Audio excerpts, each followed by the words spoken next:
I am Small Look, intersex activist of faith from Hong Kong, the founder of Beyond the Boundary Knowing and Concerns Intersex. We welcome the report of the Special Rapporteur on Violence Against Women, its causes and consequences, and its focus on rape and sexual violence. Under the promotion of the United Nations, societies are more concerned about women's human rights and the issues of violence against women, and more laws to protect women have also been introduced.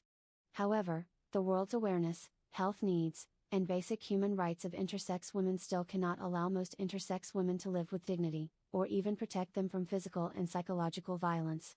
In some societies where birth control or high-quality births are promoted, such as some backward countries or China where the one-child policy is implemented, doctors will strongly advise pregnant women to give up their fetus when it is discovered that the fetus is an intersex fetus.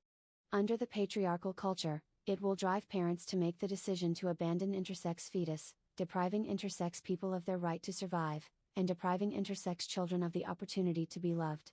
If intersex fetus are lucky to be born, they still always to be deprived of their basic human rights. For example, congenital adrenal hyperplasia, CAH, intersex women often have proliferative clitoris on their female sex organs when they are born.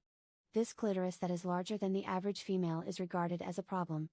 Doctors often treat intersex girls when they are young. The grown-up clitoris was removed in order to meet the social norms of female gender and sexual organs, but without the client's permission, the client was deprived of the right to like his own sexual organs. In fact, those sexual organ modification operations would harm the client's nervous system, sensation of sex organs is dull or completely lost, which often leads to the loss of the right to enjoy sexual pleasure. It absolutely are the violence for intersex female. Those sexual organ modification surgeries are often not successful once or twice. They often span the entire childhood and adolescence of intersex people, and suffer both physically and mentally. This inhumane medical intervention has been classified as torture by the UN Human Rights Commission. In 2017, an intersex young lady was forced to remove her enlarged clitoris, then she committed suicide and died. She was 17 years old. Modern society is still quite a male superior mentality, which has caused many parents of intersex children to desire to make intersex children male, depriving them of the opportunity to like to be women and have female identity. What's more, parents handed over their intersex child to the doctor to surgically transform the sex organs of intersex children more like male sex organs. The construction of male sex organs is difficult and the failure rate is high. Many intersex people suffer the long and cruel medical process like being castrated. In fact, if the client is allowed to live as a female, many medical interventions are actually unnecessary. And we received many reports from intersex experience sexual harassment and sexual violence in their life. It especially happens to intersex female.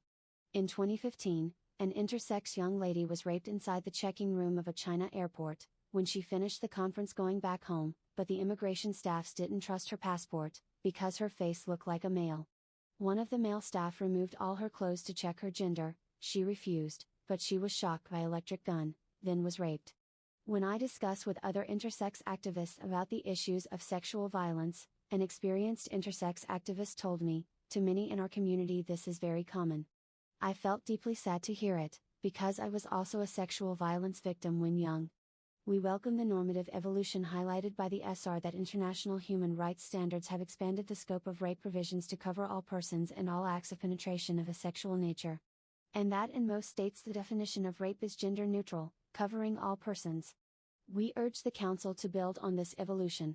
We ask the world to give intersex people the right to survive. Let intersex people have the right to refuse unnecessary medical intervention, let intersex people have the freedom to choose their gender for life, and to legally and in practice protect for intersex women from rape and sexual violence. Thank you.